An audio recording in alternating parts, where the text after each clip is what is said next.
हे दोस्तों, आज हम शुरू कर रहे हैं इकोनॉमिक्स स्टैंडर्ड 12 का। मैं आपको ये बात बता दूं कि पूरा का पूरा इकोनॉमिक्स मैं आपको इसी चैनल पर अपलोड करके दूंगी। डिस्क्रिप्शन में एक लिंक है, जब आप उस पर क्लिक करेंगे तो आपके सामने पूरे चैप्टर्स आ जाएंगे। ठीक है, तो हम शुरू करेंगे इकोनॉमिक्स इस सेशन के लिए। ऑलरेडी मैंने लास्ट ईयर के लिए वीडियोस बनाए थे, लेकिन लास्ट ईयर बहुत कुछ अलग था। 30% सिलेबस रिड्यूस हो गया था, पैटर्न अलग था। बट इस बार ऐसा नहीं है अभी तक। तो हम स्टार्ट कर रहे हैं नए सेशन के लिए। चैप्टर नंबर 1 से देखेंगे, जिसका नाम है ग्राफ्स इन इकोनॉमिक्स, ये वाला चैप्टर। ठीक है, चलो, बहुत मज़ा आएगा आपको, आप टेंशन मत लेना। सबसे पहले तो यार चैप्टर का नाम है ग्राफ्स इन इकोनॉमिक्स। ठीक है, इकोनॉमिक्स के अंदर बहुत सारे ग्राफ होते हैं और हम इन्हीं सब के बारे में कहीं ना कहीं पढ़ने वाले हैं। अब एग्जैक्टली हम इस चैप्टर में क्या पढ़ने वाले हैं वो आप देख लीजिए। तो हम पढ़ेंगे कि डायग्राम और ग्राफ क्या होता है, टाइप्स ऑफ डायग्राम के बारे में पढ़ेंगे, टाइप ऑफ ग्राफ के बारे में पढ़ेंगे। देन हम पढ़ेंगे कि इकोनॉमिक्स के अंदर हम टेक्नोलॉजी का किस तरह से इस्तेमाल कर सकते हैं। ठीक है, तो यही कुछ टॉपिक्स है जो हमको इस चैप्टर में पढ़ना है। एंड ये चैप्टर बहुत ज़्यादा इजी है, तो इजीली हो जाएगा, टेंशन की बात नहीं है। सबसे पहले देखते हैं इंट्रोडक्शन। तो देखिए, ये जो सब्जेक्ट है इकोनॉमिक्स, इसका काम क्या होता है। तो इकोनॉमिक्स का काम होता है कि हमारे पूरी दुनिया में जितने भी इकोनॉमिक इवेंट्स हो रहे हैं ना, उनको एक्सप्लेन करता है और उनको एनालाइज करता है इकोनॉमिक्स। ठीक है, एक minute ma'am, what is economic event? Economic event का मतलब क्या होता है? तो इकोनॉमिक इवेंट का मतलब होता है वो इवेंट जिसमें हम पैसे की लेन देन करते हैं। तो इकोनॉमिक्स, ये जो सब्जेक्ट आप पढ़ रहे हो, इसका काम क्या होता है? तो इसका काम ये होता है कि वो उन सभी इकोनॉमिक इवेंट्स को एक्सप्लेन करता है और एनालाइज करता है। ठीक है, अब देखो, हमारी दुनिया में यार बहुत सारे स्टेट है, बैंक्स हैं, इंटरनेशनल ऑर्गेनाइजेशंस है, और ये सब अपना डेटा पूरी दुनिया को दिखाते हैं। लेकिन जब ये लोग अपना डेटा दुनिया को दिखाते हैं तो जो ले पर्सन्स हैं, यानी कि जो अनपढ़ लोग हैं, उनको कोई इंटरेस्ट नहीं आता। भाई हमको क्या इंटरेस्ट आएगा, क्योंकि वो पढ़े लिखे होते ही नहीं, तो उनको समझ ही नहीं आता। और जो चीज़ समझ नहीं आती, भाई श्योर सी बात है, इंटरेस्ट कहाँ से आएगी। लेकिन हम उनके अटेंशन को खींच सकते हैं अगर हम वही चीज़ों को पिक्चर के रूप में उन्हें दिखाएं। अगर हम वही चीज़ को पिक्चर के रूप में उन्हें दिखाएंगे ना, तो उन्हें इंटरेस्ट आएगा। बट सवाल आता है, पिक्चर के रूप में कैसे दिखाएं? तो यार पिक्चर के रूप में भी दिखाया जा सकता है। इसके दो तरीके हैं, पहला है डायग्राम, दूसरा है ग्राफ। दोनों के बारे में पढ़ेंगे। चलिए एक एक करके स्टार्ट करते हैं। तो सबसे पहले हम देखेंगे कि व्हाट इज़ डायग्राम। ठीक है, तो ये रहा इसका डेफिनेशन, देख सकते हो आप। Diagram is a representation of observable data bye a way of picture. तो इसका मतलब ये है, एक मिनट, ओके। तो इसका मतलब ये है कि आपके सामने समझ लो कोई डेटा दिया हुआ है। लेट्स से आप एक समोसे के दुकान पे गए और आपने उनसे कहा कि भाई आप कितना समोसा बेच लेते हो पूरे दिन में? तो उन्होंने कहा सुबह मैं इतना बेचता हूँ, दोपहर को इतना बेचता हूँ, शाम को इतना बेचता हूँ। तो कहीं ना कहीं उन्होंने आपको डेटा दे दिया। अब जब आप उस डेटा को पिक्चर के रूप में रिप्रेजेंट करोगे ना, उसी को कहा जाता है डायग्राम। क्लियर है? जब भी किसी डेटा को पिक्चर के रूप में आप रिप्रेजेंट करते हो, उसको क्या कहा जाता है? डायग्राम कहा जाता है। अब देखो यार, डायग्राम बनाने के लिए स्केल और मेज़रमेंट बहुत ज़्यादा ज़रूरी है। एकदम सही तरह से आपको बनाना है। लेकिन स्टैटिस्टिक्स का नॉलेज अगर आपको नहीं भी है तो भी चलेगा। ठीक है, स्टैटिस्टिक्स का नॉलेज ज़रूरी नहीं है जब आप डायग्राम बना रहे हो। तो ये जो डायग्राम है वो उस डेटा के लिए बनाया जाता है जो डेटा डिस्क्रीट फ्रीक्वेंसी डिस्ट्रीब्यूशन में हो। मतलब मैम आप क्या बोल रहे हो? तो देखो मैं क्या बोल रही हूँ, यहाँ पे एग्जाम्पल है। तो इसे कहा जाता है डिस्क्रीट फ्रीक्वेंसी डिस्ट्रीब्यूशन, जिसमें ये जो डेटा है वो अकेला होता है, ग्रुप में नहीं होता है, अकेला होता है। तो जब भी आपको ऐसा डेटा देखने मिले तो आप समझ लेना आपको बनाना है डायग्राम, यानी कि ऐसा वाला। तो इतना क्लियर हो गया होगा आपको। हाँ, तो हम यहाँ पे थे। सो आगे देखते हैं। और diagram is drawn for self explanatory data. देखो, जब आप डायग्राम बनाते हो ना यार, तो आप इजीली उसको समझ लोगे, ठीक है, कोई टेंशन की बात नहीं होगी। ऐसा नहीं है कि आपको किसी और को बुलाना पड़ेगा कि यार ये समझा दे, बिल्कुल समझ आ जाएगा। डायग्राम ऐसा होता है। एंड इवन जो ले पर्सन्स हैं, यानी कि जो अनपढ़ लोग हैं, वो भी इसे इजीली समझ पाते हैं। अब ये जो डायग्राम है वो यूज़ कौन करता है? तो ये जो डायग्राम है वो एडवर्टाइजिंग कंपनीज यूज़ करती हैं, गवर्नमेंट भी यूज़ करते हैं, एंड सोशल ऑर्गेनाइजेशन वाले भी यूज़ करते हैं। तो आई होप कि आपको डायग्राम समझ आ गया है। ग्राफ देखते हैं।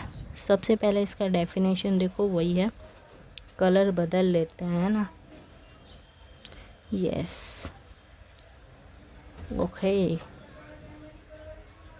So a graph is also a representation of observable data by a way of picture. तो ग्राफ का मतलब भी वही होता है, डेफिनेशन एकदम सेम है, कि जब आपके पास कोई डेटा हो और आप उसको पिक्चर के रूप में दिखा रहे हो तो उसको कहा जाता है ग्राफ, ठीक है। लेकिन मैम फिर इसमें क्या अलग है डायग्राम से, तो वो देखते हैं। तो यार ये नॉट सेल्फ एक्सप्लेनेटरी होता है। मतलब इसका मतलब ये है कि आप ग्राफ को आसानी से समझ नहीं पाते हो। आपको है ना स्टैटिस्टिक्स का नॉलेज चाहिए ग्राफ को समझने के लिए, जबकि डायग्राम आप आसानी से समझ लोगे, लेकिन ग्राफ आप नहीं समझ पाओगे। ग्राफ उस डेटा के लिए बनाया जाता है जो कंटिन्यूअस फ्रीक्वेंसी डिस्ट्रीब्यूशन में होता है। देखो ये रहा, जब डेटा इस तरह से ग्रुप में दिया रहता है तो आपको क्या बनाना होता है? ग्राफ बनाना होता है। और नहीं तो जब अकेला होता है तो क्या बनाओगे? डायग्राम बनाओगे। क्लियर? ओहो, यस। तो जैसा हमने कहा, thorough knowledge of statistics is essential to draw and understand a graph. आपको चाहे ग्राफ को बनाना हो या चाहे आपको ग्राफ को समझना हो, स्टैटिस्टिक्स का नॉलेज होना बहुत ज़्यादा ज़रूरी है।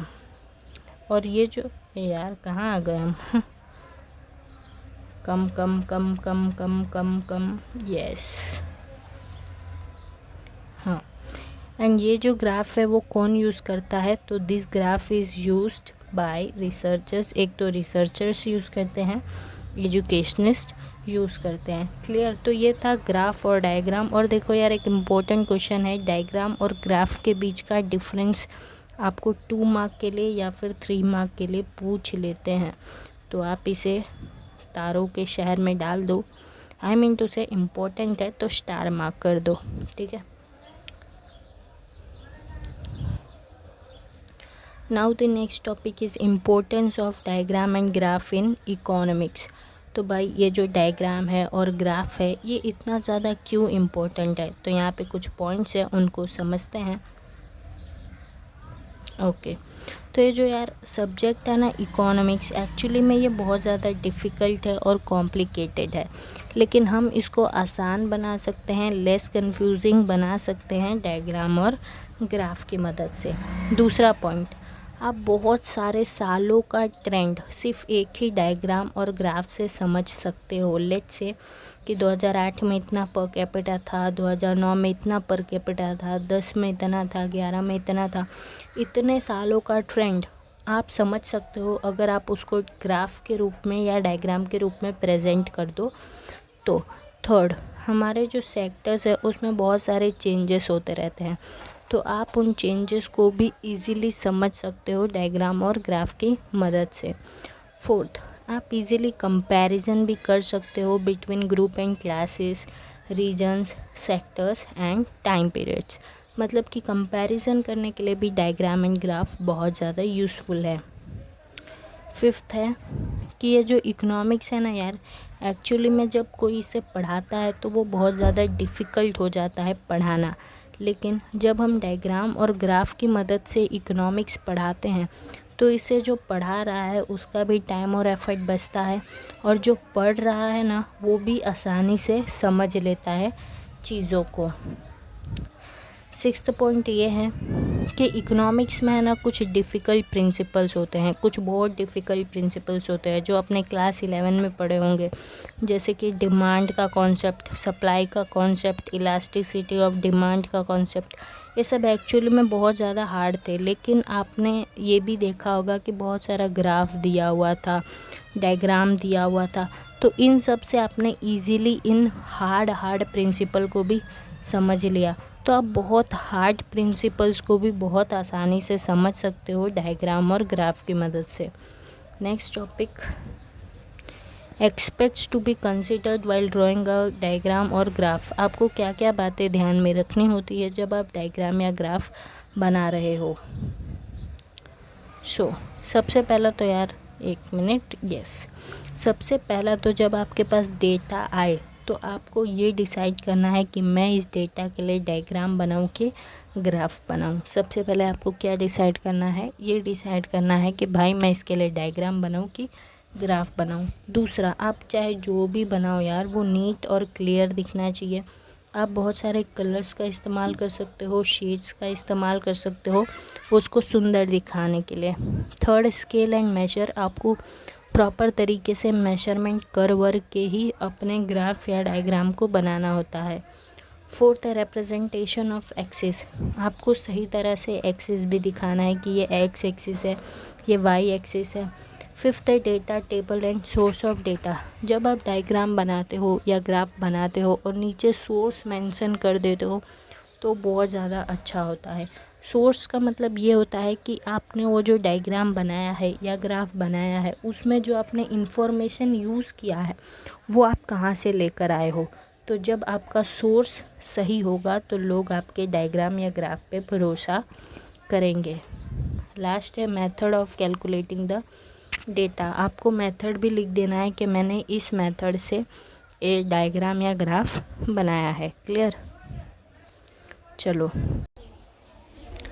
तो types of diagram, pictogram, scatter diagram, line diagram, circle diagram, bar diagram and pie diagram. तो इन सब डायग्राम के बारे में हम पढ़ेंगे। यहाँ पे कुछ लिखा हुआ है कि we shall understand about time based line diagram, bar diagram and pie diagram, मतलब इन्हीं 3 डायग्राम के बारे में हम पढ़ने वाले हैं। तो ओके भाई, आप जो पढ़ा दोगे हम वो पढ़ लेंगे। तो यहाँ सबसे पहले अपने को पढ़ना है टाइम बेस्ड लाइन डायग्राम। अब ये टाइम बेस्ड लाइन डायग्राम देखो क्या होता है। Pictures which show the shape और slope of a relationship in economics between 2 variables. Actually में ये जो टाइम बेस्ड लाइन डायग्राम है ये एक पिक्चर है जो कि हमको शेप या स्लोप दिखाता है। क्या दिखाता है? शेप दिखाता है, नहीं तो स्लोप दिखाता है। हम एग्जाम्पल देखेंगे बट अभी आप समझ लो। ये ऐसे पिक्चर्स होते हैं जो शेप दिखाते हैं एंड स्लोप दिखाते हैं। दूसरी इम्पोर्टेंट चीज़, जो इंडिपेंडेंट वेरिएबल होता है वो एक्स एक्सिस पे होता है एंड जो डिपेंडेंट वेरिएबल होता है वो वाई एक्सिस पे होता है। अगेन इम्पॉर्टेंट, याद कर लो, independent X and dependent variable किस पे होता है? वाई एक्सिस पे होता है। एंड यहाँ पे एग्जाम्पल दिया हुआ है, size of population in different time periods, rate of inflation in various years, ये सब। अब देखो मैं आपको एग्जाम्पल के थ्रू समझाती हूँ। टाइम बेस्ड लाइन डायग्राम एक ऐसा डायग्राम होता है जो हमको एक शेप या स्लोप दिखाता है। ये देखो यहाँ पे आपको एक शेप या स्लोप देखने को मिल रहा है। ये एक वेरिएबल है और ये एक वेरिएबल है, आपको दिख नहीं रहा होगा, ओके। तो ये एक वेरिएबल है और ये एक वेरिएबल है, और इन दोनों के बीच में क्या रिलेशन है? बहुत गुच्छा मुच्छी हो गया यार। चलो फिर से समझते हैं फ्रेश। ये एक वेरिएबल है और ये एक वेरिएबल है। अब इन दोनों के बीच में क्या रिलेशन है ये आपको देखने मिल रहा है यहाँ पर, ठीक है, एक शेप या स्लोप की मदद से। तो इसी को कहा जाता है टाइम बेस्ड लाइन डायग्राम। और इंडिपेंडेंट वेरिएबल कहाँ है? एक्स एक्सिस पे है, और डिपेंडेंट कहाँ है? वाई एक्सिस पे है। क्लियर। चलो अभी अपन देखते हैं bar diagram and types of bar diagram. Basically bar diagram क्या होता है? एक वर्टिकल और हॉरिजॉन्टल बार, वर्टिकल या फिर इस तरह से हॉरिजॉन्टल बार होता है, और बहुत सारे सेपरेट बार हम ड्रॉ करते हैं। देखो ये भी आपको एग्जाम्पल से ही समझ आएगा। एक और चीज़ देख लो कि bar diagrams are of 3 types, simple bar diagram, clustered bar diagram and divided bar diagram. सबसे पहले देखते हैं simple bar diagram. So this is what called simple bar diagram, और यहीं से आपको बार डायग्राम का मतलब भी पता चल जाएगा। तो ये देखो यहाँ पर हमारे को डेटा दिया हुआ है कि जैन फैब में इतना यूनिट हमने बेचा, मार्च अप्रैल में इतना, मई जून में इतना, जुलाई अगस्त में इतना। तो ये जो मंथ है इसको हमने एक्स एक्सिस पे रिप्रेजेंट कर दिया, और ये जो सेल है इसको हमने वाई एक्सिस पे रिप्रेजेंट कर दिया, और इस तरह से ग्राफ बना दिया। तो यही है सिंपली एक बार डायग्राम, और ये है अलग अलग बार। आपको देखने तो पता चल ही रहा होगा देख के, ठीक है। तो यही होता है बार डायग्राम, और यही होता है simple bar diagram. Clustered bar diagram क्या होता है, देखो ये सब है ना आपको यार एग्जाम्पल से ही समझ आएगा, इसलिए मैं आपको सीधा एग्जाम्पल ही दिखा रही हूँ। तो ये है देखो क्लस्टर्ड बार डायग्राम का एग्जाम्पल है। जब आपके पास इंफॉर्मेशन इस तरह दिया गया हो कि भाई जैन फैब में स्मॉल साइज़ की इतनी चॉकलेट बिकी, मीडियम की इतनी, लार्ज साइज़ की इतनी चॉकलेट बिकी। इन शॉर्ट एक ही महीने की बात की जा रही है, लेकिन देखो इन्फॉर्मेशन तीन तीन दिया गया है। तो इससे जब भी ऐसा कोई इन्फॉर्मेशन हो आप समझ जाना आपको क्लस्टर्ड बार डायग्राम बनाना है। तो इसे आप इस तरह बनाओगे, देखो जैन फैब मार्च अप्रैल जो महीने थे वो हमने एक्स एक्सिस पे रिप्रेजेंट कर दिया, और जितने चॉकलेट बिके थे उसको हमने वाई एक्सिस पे रिप्रेजेंट कर दिया।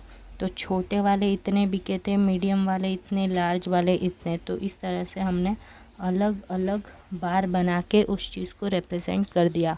और देखो ये फुल ब्लैक है, ये थोड़ा अलग डिज़ाइन है, ये थोड़ा अलग डिज़ाइन है। तो ये हमने क्यों किया, ये हमने इसलिए किया क्योंकि इससे हमें पता चलता है कि हाँ भाई ये छोटा वाला चॉकलेट है, ये मिडल वाला और ये बड़ा वाला। तो इस तरह से होता है clustered bar diagram. And last होता है डिवाइडेड बार डायग्राम। अभी देखो समझते हैं डिवाइडेड बार डायग्राम क्या होता है। इसे भी समझाने के लिए मैं आपको एग्जाम्पल की तरफ ही ले चलती हूँ। तो देखो ये है अपना एग्जाम्पल कि जनवरी फरवरी में रूरल एरिया में इतने चॉकलेट बिके, अर्बन में इतने बिके, एंड ऑल इंडिया में इतने बिके। ठीक है, तो आप कहोगे मैम क्लस्टर्ड बार डायग्राम भी तो बना सकते हैं। तो येस ऑफ कोर्स आप क्लस्टर्ड बार डायग्राम भी बना सकते हैं, लेकिन डिवाइडेड बार डायग्राम और भी आसान हो जाता है। तो इसे बनाना सीखते हैं। तो देखो यहाँ पर बना के इन्होंने ऑलरेडी दिया हुआ है। तो यहाँ पे मंथ है जैन फैब मार्च अप्रैल मई जून जुलाई अगस्त, इस तरह से मंथ दिए हुए हैं, और यहाँ पे सेल्स दिए हुए हैं। नाउ यहाँ देखो ऑल इंडिया जो सबसे बड़ा वाला होता है ना यार, उसका सबसे पहले तुम बार बना दो। ऑल इंडिया कितना लिखा हुआ है 70। तो तुम क्या करो जैन फैब, ये रहा जैन फैब, तो यहाँ पे एक बार बना दो 70 का, राइट 70 का एक बार बना दो। अब तुमने उसमें देखा कि क्या लिखा हुआ है आगे, रूरल में कितना है 30, अर्बन में है 40। तो क्या करो तुमने 70 का एक बार तो बना दिया ऑल इंडिया का, तो इसमें आधा 30 मार्क कर दो एंड आधा 40 मार्क कर दो, जो दिखाता है कि ये रूरल है ये अर्बन है। तो इस तरह से तुम्हें सारे ही बार बना देने हैं। तो ये कहीं ना कहीं थोड़ा इजी है क्लस्टर्ड बार डायग्राम से। तो इसीलिए डिवाइडेड बार डायग्राम ज़्यादा प्रेफर करते हैं बच्चे बनाने के लिए। तो आई होप क्लियर है आपको कि ये क्या होता है। अब देखो next topic, expects to be considered while drawing a bar diagram. Okay, क्या क्या बातें आपने ध्यान में रखनी है जब आप एक बार डायग्राम बना रहे हैं। तो so the width of the bar does not represent any data, hence all bar should be of equal width. आप जो ये बार बना रहे हो इसकी जो चौड़ाई है ये सेम होनी चाहिए। देखो मैंने तो रफली बनाया इसलिए सेम नहीं है, बट आपको स्केल की मदद से बनाना है और सेम बनाना है। दूसरा द लेंथ, ये जो लेंथ है ना यार वो वैल्यू के हिसाब से ही होनी चाहिए। जो भी आपको इन्फॉर्मेशन मिला है उसमें जो वैल्यू है उसी के हिसाब से आपको लेंथ रखना है। क्लियर। तीसरा the distance between all the bar should B equal. ये जो आप बना रहे हो तो ये जो डिस्टेंस है ना ये बराबर से रखना है आपको। All bar should rest on same line. ये जो बार्स है ये सब एक्स एक्सिस पे ही होने चाहिए। एंड जो आप बार बना रहे हो वो लेफ़्ट से राइट जाने चाहिए। ठीक है, ये लेफ़्ट से राइट, ऐसा नहीं कि आप इस तरह से बना रहे हो, इस तरह से। इस तरह से नहीं चलता है, आपको पहले ये बनाना है, फिर ये बनाना है, एंड फिर ये बनाना है। क्लियर? चलो, अपना नेक्स्ट टॉपिक है यार पाई डायग्राम। अब देखते हैं पाई डायग्राम क्या होता है। So division of circle in degree represents a pie diagram. जब आप किसी सर्कल को डिग्री में बांट देते हो तो वो बन जाता है पाई डायग्राम। क्लियर? चलो देखो, यहाँ पर है formula for obtaining a proportional degree equal to component value upon total value into 360। इसको सही से तुम याद कर लेना। मतलब ये जो तुम सर्कल बना रहे हो, ठीक है, सर्कल तो तुम इजीली बना लोगे, बट एक डिग्री तुम कैसे बनाओगे वो तुम्हारे को आना चाहिए। उसके लिए तुम फॉर्मूला लर्न कर लो। तो यहाँ पर एक हमारे को इन्फॉर्मेशन दिया हुआ है, इसी से समझ लेते हैं। यहाँ आइटम दिया हुआ है, बुक्स, स्टेशनरी एक्सेट्रा। अब यहाँ पे दिया हुआ है परसेंटेज ऑफ मनी स्पेंड। तो देखो, एग्ज़ाम में तुम्हारे को सिर्फ इतना ही चीज़ दिया रहेगा, एक तो बुक मतलब आइटम और ये परसेंटेज ऑफ मनी स्पेंड। बाकी ये डिग्री तुमको खुद से कैलकुलेट करना है। तो वो तुम कैसे करोगे? तो यहाँ पे फॉर्मूला तो है ही, ये तुम लर्न कर लेना। एंड ये इजी है, देखो कैसे करना है। यहाँ है 20, तो तुम इसे 20 कर दो। टोटल कितना है? 100 है। एंड एक सर्कल का पूरा टोटल डिग्री कितना होता है? 360 होता है ना। तो फॉर्मूला के हिसाब से देखा जाए तो तुमको क्या करना है? 20 इंटू 360 डिवाइडेड बाई 100। तो इस तरह से डिग्री आ जाएगी। और फिर तुमको वो क्या बोलते हैं उसको, चंदा, प्रोट्रैक्टर बोलते हैं ना मैं चंदा कह रही थी। तो प्रोट्रैक्टर की मदद से जो ज्योमेट्री बॉक्स में आता है उसकी मदद से आपको ये बना लेना है एक सर्कल के अंदर, और फिर बन के रेडी हो जाएगा आपका पाई डायग्राम। तो expects to be considered while drawing a pie diagram. जब तुम पाई डायग्राम बना रहे हो तो तुम्हारे को कौन कौन सी बातें ध्यान में रखनी है? तो ये तो हमने ऑलरेडी डिस्कस कर लिया कि यार एक जो सर्कल होता है वो 360 डिग्री का होता है। तो तुम्हें क्या कर लेना है, एक बार जब तुमने अपना डायग्राम बना लिया ना तो सभी डिग्री को सम कर लो, मतलब सभी को प्लस कर लो, और वो 360 डिग्री ही होना चाहिए। उससे ज़्यादा हुआ, कम हुआ तो समझ लेना तुम्हारा डायग्राम गलत है। और तीसरे में ये लोग क्या बोल रहे हैं, ये लोग ये बोल रहे हैं कि अगर तुम्हारे को कंपैरिजन करना है तो तुम क्या करो, 2 पाई डायग्राम बना लो, 2 पाई ग्राफ बना लो, और फिर जो छोटा होगा समझ जाना वो कम है, जो बड़ा होगा वो समझ लेना वो बड़ा है। क्या यार बच्चों वाली बातें लोग सिखा रहे हैं हमको, इतने तो समझदार हैं ना हम लोग, क्या कहें। अब देखो टाइप्स ऑफ ग्राफ। सो यहाँ पे इतने सारे ग्राफ होते हैं। Time series graph for continuous frequency distribution में ये हिस्टोग्राम आता है, फ्रीक्वेंसी पॉलीगन आता है, फ्रीक्वेंसी कर्व आता है, कम्युलेटिव फ्रीक्वेंसी पॉलीगन आता है, और तीसरा जो ग्राफ है वो है logarithmic graph. Okay, time series graph. अब ये टाइम सीरीज़ ग्राफ क्या होता है, देखो बहुत आसानी से आपको समझाती हूँ। जब भी आप कोई भी इकोनॉमिक एक्टिविटी करते हो, मतलब कि जब भी आप कोई भी बिज़नेस करते हो, तो उसमें हमेशा हालात एक जैसे नहीं रहते हैं। कभी आप बहुत ज़्यादा प्रॉफिट कमाओगे तो कभी बहुत ज़्यादा मंदी आ जाएगी। अब आप उस प्रॉफिट को या आप उस मंदी को कैसे कैलकुलेट करोगे? कुछ टूल्स होते हैं आपके पास, उसी के मदद से आप ये पता लगा पाते हो कि आपके बिज़नेस में प्रॉफिट चल रहा है कि आपके बिज़नेस में मंदी चल रहा है। तो जब आप इसी चीज़ को ग्राफ के रूप में दिखा देते हो ना, उसी को कहा जाता है टाइम सीरीज़ ग्राफ। समझिए मेरी बात को। हमारे बिज़नेस में क्या होता है, हमारे बिज़नेस में या हर चीज़ में क्या होता है कि कभी प्रॉफिट होता है, यानी कि कभी बूम होता है, कभी डिप्रेशन होता है, कभी रिकवरी होती है। तो वो सब हमको पता कैसे चलता है? With the help of statistical tools. हमारे पास कुछ टूल्स होते हैं, उन टूल्स की मदद से हमको पता चलता है। तो जब हम इन्हीं सब सिचुएशन का ग्राफ बनाते हैं तो उसको कहते हैं टाइम सीरीज़ ग्राफ। एग्जाम्पल कि अभी बहुत ज़्यादा बूम है, फिर धीरे धीरे डिप्रेशन आता गया, तो ये जो ग्राफ है ये क्या है? टाइम सीरीज़ ग्राफ है। क्लियर? चलो, इस topic is use of technology in the study of economics. देखो यार, हम जिस एज में रह रहे हैं वो है डिजिटल टेक्नोलॉजी का एरा।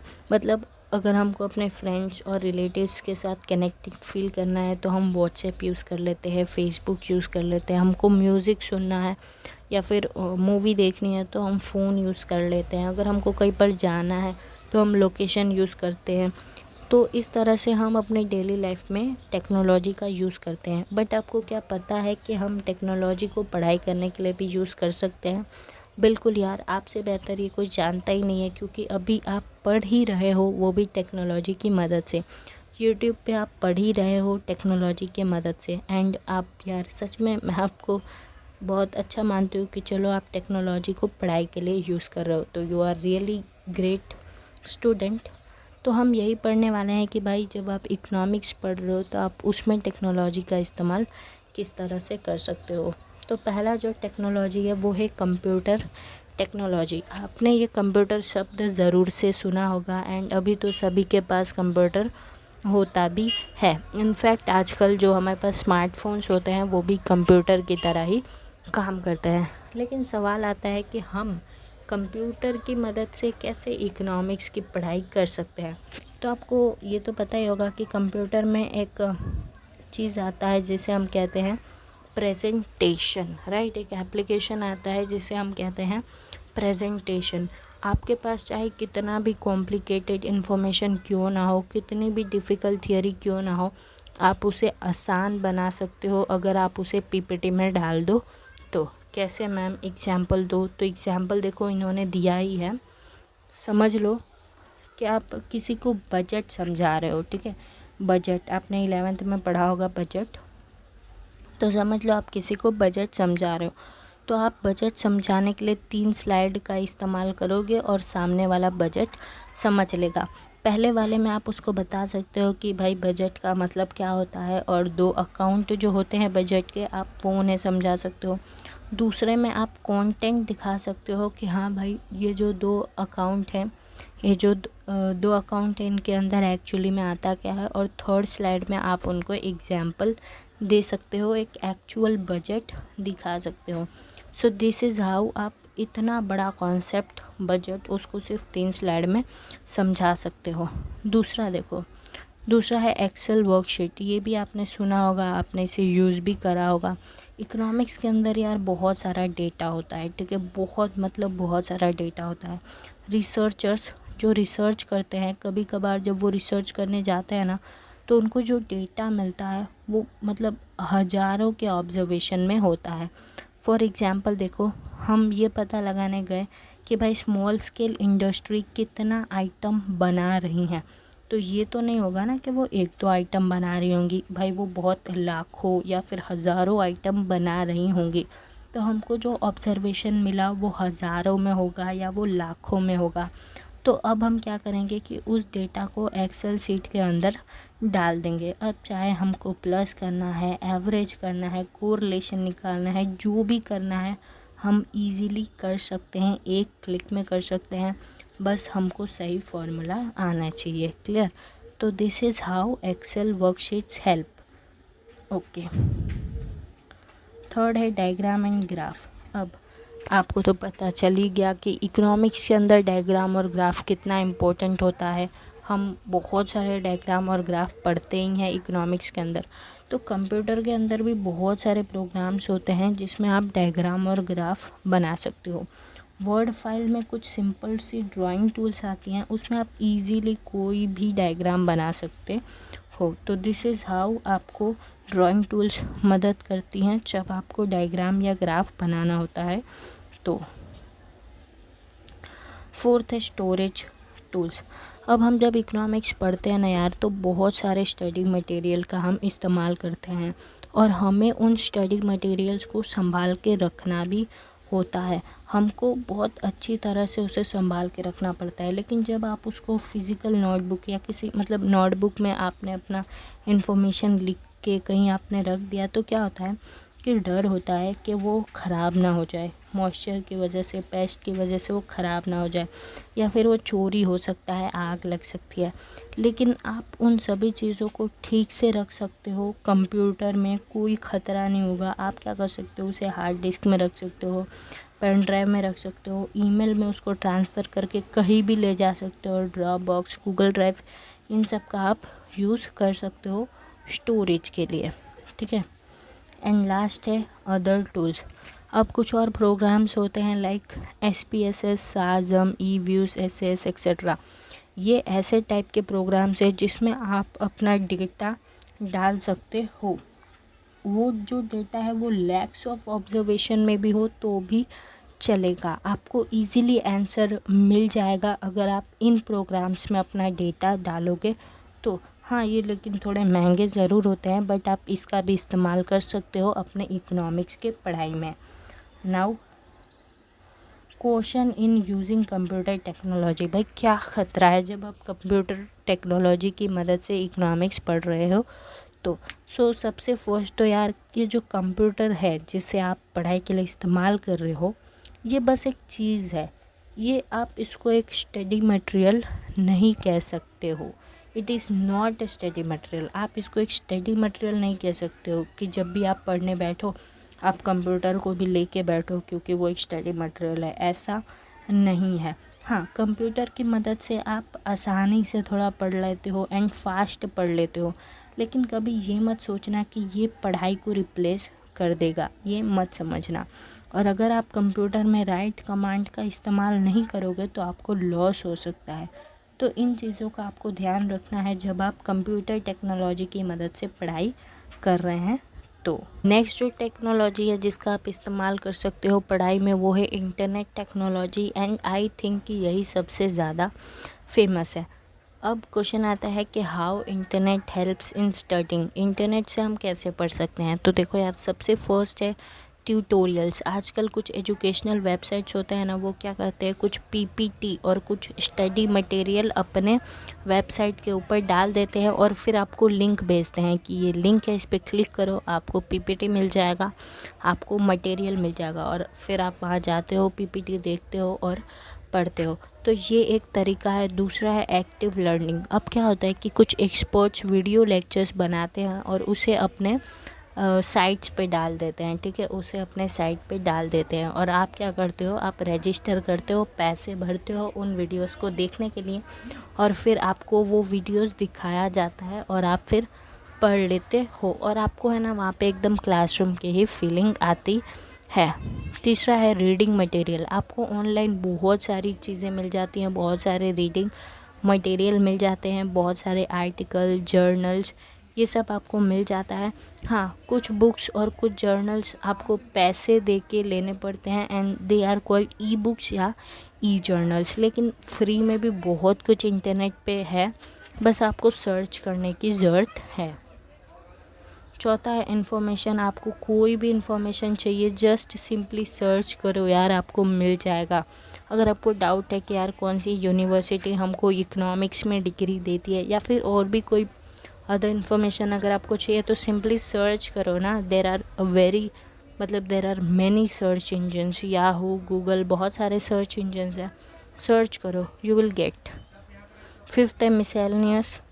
अब कोई भी चीज़ आपको चाहिए ना, कोई कोट चाहिए या फिर रेफरेंस बुक का नाम चाहिए, कुछ भी चाहिए, simply you can get it on internet, okay. Sixth है डेटा। नाउ इकोनॉमिक्स के अंदर हम बहुत सारे सेकेंडरी डेटा इस्तेमाल करते हैं। Ma'am what do you mean by secondary data? तो सेकेंडरी डेटा का मतलब वो डेटा है जो मैंने खुद जाकर नहीं लिया है।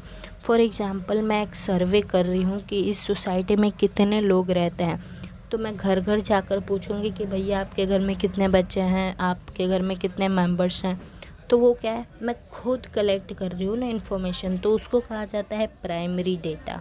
मैं डेटा तो कलेक्ट कर रही हूँ लेकिन खुद से कलेक्ट कर रही हूँ।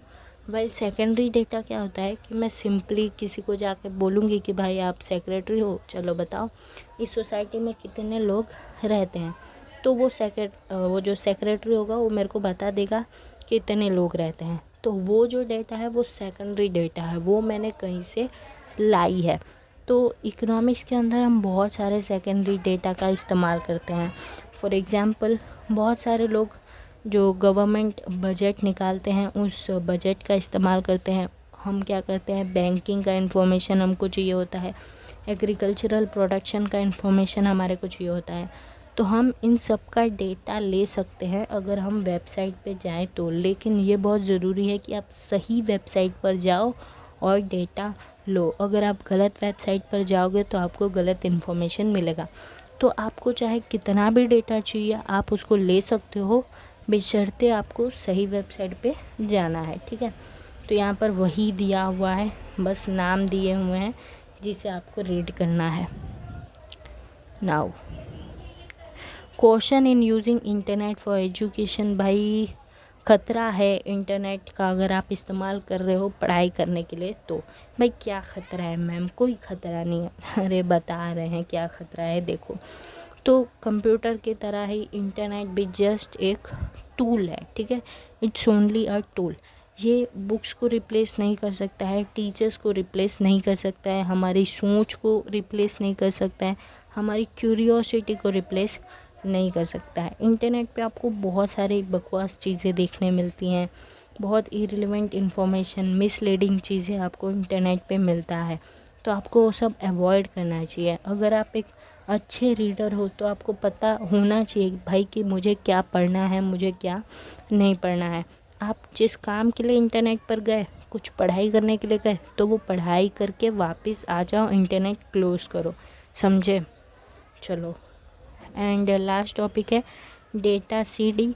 डेटा सीडी तो आपको पता ही होगा, कुछ इस तरह का दिखता है ना। सीडी आपको पता ही होगा, तो यही है, इसी के बारे में बात की जा रही है। सो कुछ अथॉरिटी और कुछ एजेंसीज, मतलब कि कुछ लेबोरेटरी, कुछ रिसर्च सेंटर, इनफैक्ट कुछ गवर्नमेंट एजेंसीज, ये लोग क्या करते हैं ना, ये लोग डेटा कलेक्ट करते हैं, इंफॉर्मेशन कलेक्ट करते हैं और फिर उन सब को एक डिस्क में भर देते हैं। ये लोग क्या करते हैं, डेटा कलेक्ट करते हैं, इंफॉर्मेशन कलेक्ट करते हैं और फिर उन सबको एक डिस्क में भर देते हैं और इसी डिस्क को कहा जाता है कम्पैक्ट डिस्क या फिर डेटा सीडी। और फिर इसको बेच देते हैं वो लोग, किसको, रिसर्चर्स को बेच देते हैं, नहीं तो एजुकेशनल इंस्टीट्यूशंस को बेच देते हैं। अब देखो, कुछ बहुत ही फेमस सीडीज़ हैं जिनका नाम यहाँ पे दिया हुआ है। CD of National Income Accounts of India, CD of Census of India, CD of Annual Survey of Industries in India, CD of NSSO।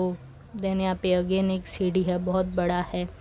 और कुछ एजेंसीज लाइक CMIE, ये लोग क्या करते हैं ना, ये लोग डेटा सॉफ्टवेयर भी बनाते हैं, तो इन्हें भी हम खरीद सकते हैं। लेकिन ज़्यादातर इन्हें कौन खरीदता है, इन्हें खरीदते हैं रिसर्च इंस्टीट्यूट्स और कॉरपोरेशन वाले, क्योंकि यार ये डेटा सॉफ्टवेयर बहुत महंगे होते हैं। Difficulty in using data CD. तो ये जो डेटा सीडी होते हैं इनमें बहुत सारा डेटा होता है, ह्यूज साइज़ ऑफ डेटा, बहुत डेटा होता है, तो इसलिए थोड़ा कॉम्प्लिकेटेड हो जाता है जब आप इसको यूज़ करते हो। तो इसीलिए आपके पास नॉलेज होना चाहिए कि किस तरह से इसको यूज़ करना है, तभी आपको रिलेवेंट डेटा मिल पाएगा। So I hope everything is clear. Full chapter हमारा कंप्लीट हो गया है। Thank you so much for watching. समझ आया तो लाइक करना, चैनल पर फर्स्ट टाइम हो तो सब्सक्राइब ज़रूर करना, ठीक है। मैं मिलूँगी चैप्टर नंबर 2 के साथ, तब तक के लिए बाय बाय, टाटा।